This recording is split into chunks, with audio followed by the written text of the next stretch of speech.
Hi hello ಎಲ್ರಿಗೂ ನಮಸ್ಕಾರ. ನಾನಿವತ್ತು ಜೋಳದ ರೊಟ್ಟಿ ಟೊಮಟೊಕಾಯಿ ಚಟ್ನಿ ಮಾಡೋದನ್ನು ತೋರಿಸ್ತಾ ಇದ್ದೀನಿ. ಟೊಮಟೊಕಾಯಿ ಚಟ್ನಿನ ಒಬ್ಬೊಬ್ಬರು ಒಂದೊಂದು ರೀತಿ ಮಾಡ್ತಾರೆ. ಹುರಿದ್ಬಿಟ್ಟು ಮಾಡ್ತಾರೆ, ಹಾಗೆಯೇ ಬೇಯಿಸ್ಬಿಟ್ಟು ಮಾಡ್ತಾರೆ. ನಾನು ಎರಡು ರೀತಿಯಲ್ಲೂ ಚಟ್ನಿ ಮಾಡ್ತೀನಿ. ಹಾಗೆಯೇ ರೊಟ್ಟಿನೂ ಸಹ ಅಷ್ಟೇ. ಕೆಲವರು ನೀರನ್ನು ಕಾಯಿಸ್ಬಿಟ್ಟು ಹಾಕೊಂಡು ರೊಟ್ಟಿ ಮಾಡ್ತಾರೆ, ಇನ್ನು ಕೆಲವರು ಮುದ್ದೆ ಮಾಡ್ಕೊಂಬಿಟ್ಟು ರೊಟ್ಟಿ ಮಾಡ್ತಾರೆ. ನಾನು ಯಾವಾಗಲೂ ಮುದ್ದೆ ಮಾಡ್ಕೊಂಡೆ ರೊಟ್ಟಿ ಮಾಡೋದು. ಮುದ್ದೆ ಮಾಡ್ಕೊಂಡು ರೊಟ್ಟಿ ಮಾಡೋದ್ರಿಂದ ರೊಟ್ಟಿ ತುಂಬ ತೆಳುವಾಗಿ ಚೆನ್ನಾಗಿ ಬರುತ್ತೆ. ರೊಟ್ಟಿ ಎಂದು ಮಾಡದೇ ಇರೋರು ಸಹ ಮಾಡ್ಬೋದು, ಅಷ್ಟು ಚೆನ್ನಾಗಿ ರೊಟ್ಟಿ ಬರುತ್ತೆ.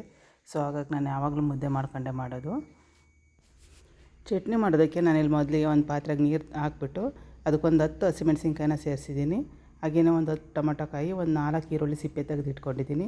ಟೊಮಟೊಕಾಯನ್ನು ದಪ್ಪಗೆ ಹೆಚ್ಚಿಬಿಟ್ಟು ಪಾತ್ರೆ ಒಳಗೆ ಹಾಕಿ ನಾವು ಟೊಮಟೊಕಾಯಿ ಮತ್ತು ಮೆಣಸಿನ್ಕಾಯಿನ ಬೇಯಿಸ್ಕೋಬೇಕು ಚೆನ್ನಾಗಿ.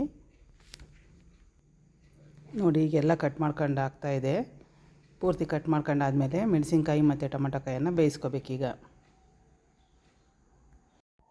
ಬೇಯೋದಕ್ಕೆ ಇಡ್ತಾಯಿದ್ದೀನಿ.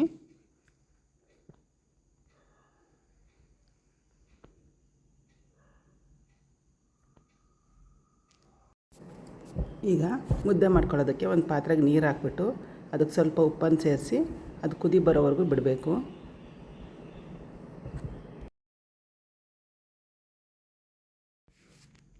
ನೀರು ಚೆನ್ನಾಗಿ ಕುದಿ ಬಂದಮೇಲೆ ನಾವು ಹಿಟ್ಟನ್ನು ಹಾಕ್ಕೋಬೇಕು. ನಾವು ಮಾಮೂಲಿ ರಾಗಿ ಮುದ್ದೆ ಎಲ್ಲ ಹೇಗೆ ಮಾಡ್ತೀವೋ ಅದೇ ರೀತಿ ಇದನ್ನು ಸಹ. ಹಿಟ್ಟನ್ನು ಸೇರಿಸಿದ ನಂತರ ಒಂದು 10 ನಿಮಿಷ ಬೇಯಿಸ್ಕೋಬೇಕು. ಚೆನ್ನಾಗಿ ಬೆಂದ ನಂತರ ಅದನ್ನು ಕುದಿಸ್ಕೋಬೇಕು.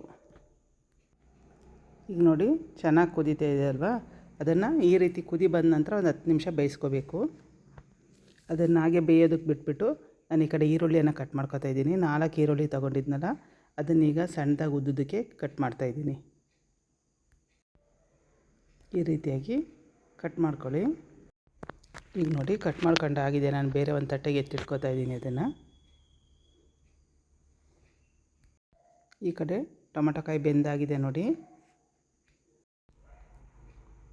ಈ ಕಲರ್ ಬಂದರೆ ಆಗಿದೆ ಅಂತ ಅದು. ಈಗ ಅದನ್ನು ಕೆಳಗಿಳಿಸ್ಬಿಟ್ಟು ನೀರು ಬಸ್ಕೋಬೇಕು. ಅದರೊಳಗಿರೋದೆಲ್ಲ ಬಸ್ತಿದ್ದೀನಿ ನೋಡಿ ನಾನಿಲ್ಲಿ. ಈ ರೀತಿಯಾಗಿ ನೀರು ಬಸ್ತಿಟ್ಕೊಳ್ಳಿ.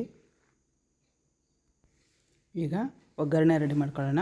ಒಂದು ಬಾಣಲೆ ಇಟ್ಬಿಟ್ಟು 1-2 ಚಮಚ ಎಣ್ಣೆ ಸೇರಿಸಿ ಅದಕ್ಕೆ ಸಾಸಿವೆ ಕರಿಬೇವು ಎಲ್ಲ ಹಾಕ್ಬಿಟ್ಟು ಈರುಳ್ಳಿ ಸೇರಿಸಿ ಒಗ್ಗರಣೆ ಮಾಡಿದ್ದೀನಿ ನಾನಿಲ್ಲಿ.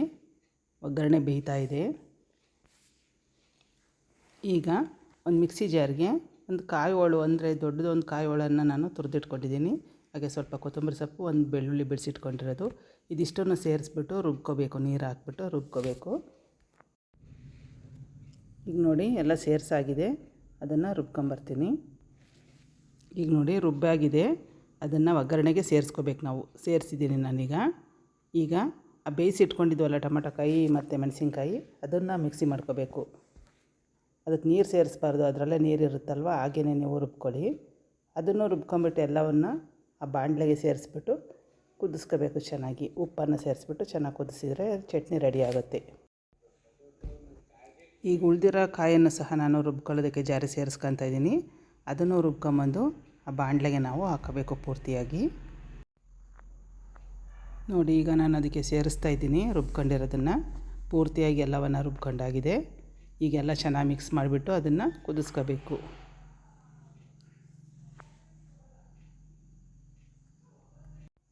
ಹಾಗೆಯೇ ಫ್ರೆಂಡ್ಸ್, ಯಾರೆಲ್ಲ ನನ್ನ ಚಾನಲ್ ನೋಡ್ತಾ ಇದ್ದೀರಾ ಸಬ್ಸ್ಕ್ರೈಬ್ ಮಾಡ್ಕೊಳ್ಳಿ, ಲೈಕ್ ಮಾಡಿ, ಶೇರ್ ಮಾಡಿ. ಈಗ ಉಪ್ಪನ್ನು ಸೇರಿಸ್ತಾ ಇದ್ದೀನಿ. ರುಚಿಗೆ ಎಷ್ಟು ಬೇಕೋ ಅಷ್ಟು ಉಪ್ಪನ್ನು ನೋಡಿ ಹಾಕೋಬೇಕು. ಉಪ್ಪನ್ನು ಸೇರಿಸಾದ ನಂತರ ಅದನ್ನು ಚೆನ್ನಾಗಿ ಕುದಿಸ್ಕೊಳ್ಳಿ. ನಾನು ಆಗಲೇ ಮುದ್ದೆ ಬೇಯಿಸ್ತಾ ಇದ್ನಲ್ಲ, ಅದನ್ನು ಕೂಡಿಸ್ಬಿಟ್ಟು ಈ ರೀತಿಯಾಗಿ ತಣ್ಣಗಾಗಲಿಕ್ಕೆ ಅರವಣಕ್ಕೆ ತೆಗೆದುಬಿಟ್ಟಿದ್ದೀನಿ. ಈಗ ಅದನ್ನು ನಾದ್ಕೋತಾ ಇದ್ದೀನಿ. ಚಟ್ನಿ ರೆಡಿ. ನೀರು ಸೇರಿಸ್ತೇನೆ ನಾನು ನಾದ್ಕೋತಾ ಇದ್ದೀನಿ. ನೀವು ನೀರು ಸೇರಿಸಿದರೆ ರೊಟ್ಟಿ ಚೆನ್ನಾಗಿ ಬರೋಲ್ಲ. ನಿಮಗೆ ಹಂಗೂ ಒಂದು ವೇಳೆ ನೀರು ಬೇಕು ಅನಿಸಿದರೆ ಕೈಯನ್ನು ನೀರೊಳಗೆ ಎದ್ಬಿಟ್ಟು ನೀವು ನಾದ್ಕೊಳ್ಳಿ, ಆವಾಗ ಚೆನ್ನಾಗಿ ಬರುತ್ತೆ ರೊಟ್ಟಿ. ನೀವು ಜಾಸ್ತಿ ರೊಟ್ಟಿ ಮಾಡೋದಾದರೂ ಸಹ ಅಷ್ಟೇ, ಒಂದೇ ಸರಿಗೆ ಮಿದ್ದಿಟ್ಕೋಬಾರ್ದು.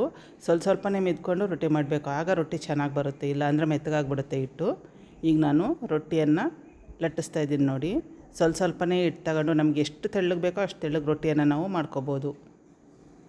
ನಾವು ಮಾಮೂಲಿ ಚಪಾತಿ ಮಾಡಲಿಕ್ಕೆ ಎಷ್ಟು ತಗೋತೀವೋ ಅಷ್ಟೇ ತಗೊಂಡಿದ್ದೀನಿ ನೋಡಿ ನಾನಿಲ್ಲಿ. ಅಷ್ಟರಲ್ಲೇ ರೊಟ್ಟಿಯನ್ನು ಮಾಡ್ತಾಯಿದ್ದೀನಿ. ನಾವು ಮನೆಗೆ ಸ್ವಲ್ಪ ಹಿಟ್ಟು ಹಾಕೊಂಬಿಟ್ಟು ಈ ರೀತಿಯಾಗಿ ತಟ್ಕೋಬೇಕು ಮೊದಲು. ಆಗ ಸೈಡೆಲ್ಲ ಚೆನ್ನಾಗಿ ಬರುತ್ತೆ, ಒಡಿಯೆಲ್ಲ ಸೈಡೆಲ್ಲ.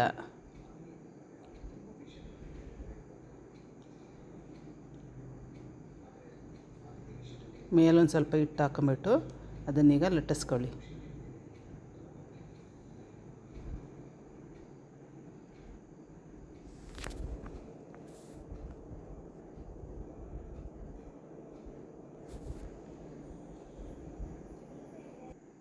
ನೋಡಿ ಲಟ್ಟಿಸ್ಕೊಂಡಾಗಿದೆ.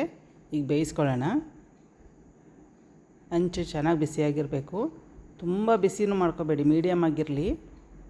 ನೀವು ರೊಟ್ಟಿ ಹಾಕಿದ ತಕ್ಷಣ ಅದನ್ನು ಸ್ವಲ್ಪ ಕಡಿಮೆ ಮಾಡ್ಕೊಂಬಿಟ್ಟು ಆಮೇಲೆ ಹೆಚ್ಚಿ, ಆಗ ರೊಟ್ಟಿ ಚೆನ್ನಾಗಿ ಬರುತ್ತೆ. ನಾನು ಇನ್ನೊಂದು ರೊಟ್ಟಿ ಉಜ್ಜಲಿಕ್ಕೆ ರೆಡಿ ಮಾಡ್ತಾಯಿದ್ದೀನಿ. ಈಗ ಕೆಳಗಡೆ ಭಾಗ ಸ್ವಲ್ಪ ಬೆಂದಿದೆ.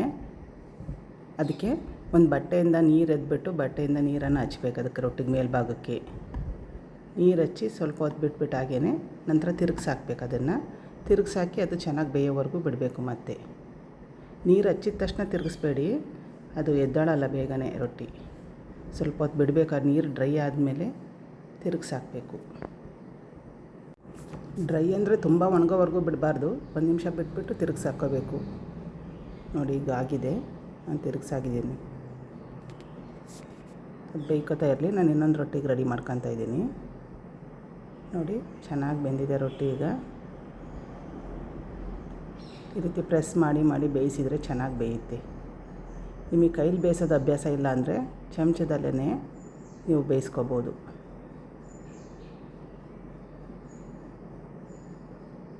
ತುಂಬ ಸಾಫ್ಟಾಗಿರ್ತಕ್ಕಂಥ ರೊಟ್ಟಿ, ತೆಳುವಾದ ರೊಟ್ಟಿ ರೆಡಿ ಆಗುತ್ತೆ ಈ ರೀತಿ ಮಾಡೋದ್ರಿಂದ. ನೋಡಿ ಎಷ್ಟು ತೆಳ್ಳಗೆ ಬಂದಿದೆ, ಹಾಗೆಯೇ ಸಾಫ್ಟ್ ಕೂಡ ಇದೆ ರೊಟ್ಟಿ. ಹೆಲ್ದಿ ಆಗಿರ್ತಕ್ಕಂಥ ಎಣ್ಣೆಯನ್ನು ಹೆಚ್ಚಿಗೆ ಬಳಸದೇ ಇರೋವಂಥ ಟೊಮಟೊಕಾಯಿ ಚಟ್ನಿ ರೊಟ್ಟಿ ರೆಡಿಯಾಗಿದೆ. ಹೇಗಿದೆ ಅಂತ ನೀವು ಒಂದು ಸಾರಿ ಕಮೆಂಟಲ್ಲಿ ತಿಳಿಸಿ. Thank you.